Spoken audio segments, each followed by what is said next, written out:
Entonces se levantó Jacob y subió sus hijos y sus mujeres sobre los camellos y puso en camino todo su ganado y todo cuanto había adquirido y el ganado de su ganancia que había obtenido en Padán Aram, para volverse a Isaac su padre a la tierra de Canaán. Dios se le apareció a Jacob una noche y le dijo: volvé a tu tierra. Jacob no quería volver a su tierra porque lo esperaba Esaú, su hermano. Esaú quería matarlo por unos problemas familiares que tenía con Jacob ya hace muchos años. Y él no quería enfrentar eso, no quería enfrentar ese momento. ¿Me está comprendiendo? Y el Señor se le apareció y dijo: es tiempo que vuelvas a la casa de tu padre. Y él no quería ir a Canaán porque Esaú lo quería matar. Pero si se quedaba en Padán Aram, su suegro lo iba a matar. Porque la escritura lo relata así. Y huyó pues con todo lo que tenía, que era de él, lo había ganado legalmente, aunque Labán decía que no. Se levantó y pasó el Éufrates y se dirigió al monte de Galaad.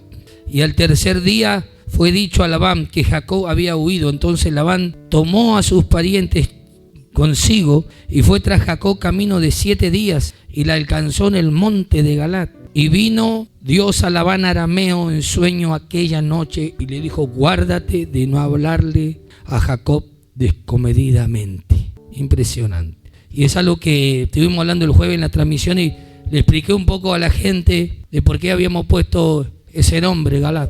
Porque venía orando al Señor por todas estas cosas. Y yo ya lo venía viendo hace mucho en visiones de lo que tenía que hacer. Pero siempre que Dios te va a hacer que hagas algo, que quieras algo, vos tienes que tener un nombre. Yo en un discipulado, los hermanos que vienen al discipulado les enseñé que todo tiene que tener un nombre. Tu casa tiene que tener un nombre, tu auto tiene que tener un nombre. ¿Se acuerda que los que vinieron al discipulado esa vez podían saber de lo que había enseñado, verdad?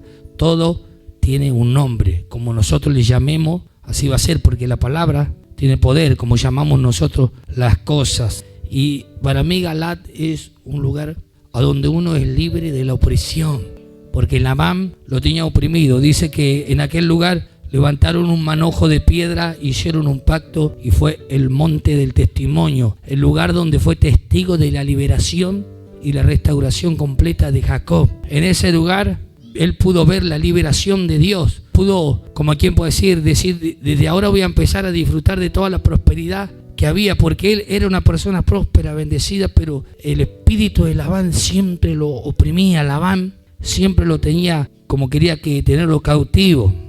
Estos 20 años he estado contigo, tus ovejas y tus cabras nunca abortaron, ni yo comí carnero de tus ovejas. Nunca te traje lo arrebatado por las fieras, o sea, porque las ovejas o los ganados son atacados por los animales y eran devorados, y Jacob lo reponía a él, ¿verdad? O sea, nunca le tomó nada de lo que era de su suegro.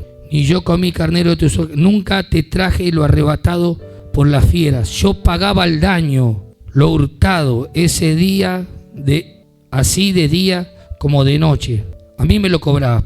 De día me consumía el calor y de noche la helada. El sueño huía de mis ojos. Pasó un momento difícil, por eso creo que este es el año de la prosperidad, hermano, en que usted va a empezar a prosperar, y no solo prosperar, porque acá el asunto no es prosperar, es decir, el asunto es poder disfrutar, tener el poder para disfrutar, porque hay gente que tiene y no puede disfrutar, y de eso es lo que veníamos hablando todo este tiempo, lo que hablamos estas 2 transmisiones que tuvimos compartiendo la palabra, de que muchas veces las personas con el corazón torcido o dañado, puede ser que te maldiga, y puede ser un pariente.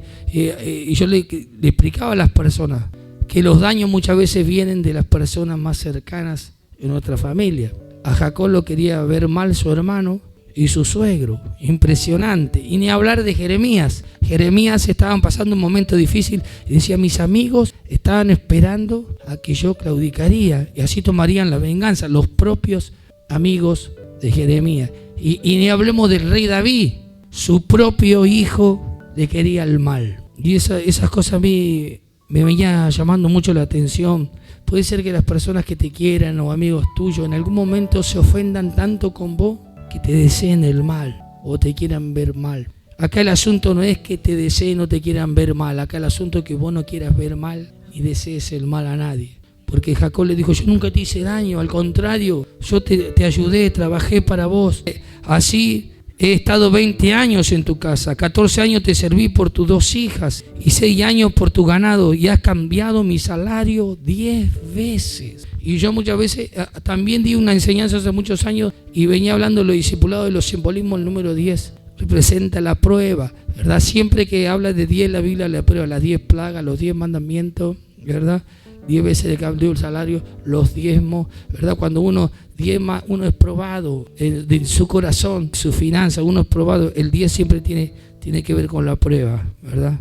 Si el Dios de mi padre, Dios de Abraham y temor de Isaac no estuvieran conmigo, de cierto me enviarías ahora con las manos vacías. Pero Dios vio mi aflicción y el trabajo de mis manos y te reprendió anoche. Gloria a Dios. Porque el mismo Labán le dijo a Jacob, no leímos eso, pero leímos que Dios le apareció cuando él lo habla, dice, yo tengo el mal para matarte, venía a matarlo, pero Dios se me apareció. Y esa palabra me venía golpeando mucho y le decía al Señor, yo no quiero nunca defenderme cuando me atacan, Señor. No quiero pelear con nadie. Quiero que tú me defiendas, Señor. Quiero que tú me defiendas. En una oportunidad, Abraham llegó a Abimelec y Abimelec vio a su mujer y la codició y la tomó por mujer. Dice que no se había llegado a ella, pero Dios se le apareció una noche a Abimelec y le dijo, no toques a esa mujer porque casada es con su marido, devuélvela, porque si no de cierto morirás tú y todos los tuyos. Dios intervino defendiendo a Abraham. Dios intervino defendiendo a Jacob. Tremendo. Amén. Y si yo halle gracia delante de Dios, creo que Él me va a defender. Y si usted tiene la gracia de Dios, tiene que creer que Dios le defiende. Que usted no hace falta, hermano, que salga a aclarar nada. Veo como yo siempre le digo, no aclaré porque oscurece. Solamente confía y espera en Dios. No esperan, no esa espera. Siéntate en la puerta y verás a tu enemigo como pasa derrotado. No, yo no te digo esos refranes. No, sentate y espera como pasan con el ataúd. No te estoy hablando de eso. No, espera en Dios, que Dios va a hacer como Él quiere, que Dios puede hacer que las cosas se restauren, que haya reconciliación. Porque Dios no es hombre, hermano. Dios no es hombre. Cuando he tenido problemas todo el tiempo, hermano, el que no ofende con palabras, dice el apóstol Santiago, es hombre perfecto. O sea, Santiago reconocía que muchas veces había ofendido, lastimado, herido con las palabras. Y esas heridas que nosotros provocamos en los demás es la que genera que nos maldigan o que nos quieran el mal. Y quizás no fue nuestra intención herir, ¿me está comprendiendo? Pero uno lo hace, lo ofende a alguien. Y después esa persona está esperando, ya va a ver. Y ahí siempre uno cae en esas cosas feas, hermano, ¿verdad? Pero uno siempre tiene que reconocerlo y confiar en el Señor. Respondió Labán y dijo a Jacob, las hijas son hijas mías. ¿Ves? Seguía creyendo. Y los hijos son hijos míos. No, eran sus nietos, eran hijos de Jacob. Y las ovejas son ovejas mías. No, las había ganado trabajando. Jacob. Labán representa el espíritu ese opresor que no te quiere dejar prosperar o disfrutar de la bendición de Dios en tu vida. Dice la Biblia que hicieron un pacto en aquel lugar. Y dijo Jacob, versículo 46, a sus hermanos, recoged piedra, y tomaron piedras, hicieron un manojo y comieron allí sobre aquel manojo, y lo llamó Labán Jegar Sauta, y lo llamó Jacob Galaad, el manojo del testimonio, el lugar del testimonio. Por eso este espacio que le pido a los hermanos que estén orando por este proyecto, ¿verdad? De poder compartir la palabra de Dios todos los jueves, trayendo una enseñanza, contando testimonio. Es un lugar para testificar la grandeza de Cristo, que Dios es escudo alrededor nuestro, porque como yo meditaba, Labán venía por detrás a matarlo y por delante venía su hermano a matarlo. Estaba rodeado. Para el lado que vaya, Jacob iba a tener problemas. Y muchas veces eso es lo que vos querés evitar en tu vida, los problemas. No quiero ir para allá porque voy a tener problemas. No quiero ir para... No, las cosas en la vida hay que enfrentarlas, hermano. Oh Jehová, cuántos se han multiplicado mis adversarios. Muchos son los que se levantan contra mí. Sí, es cierto. Nadie dice que no.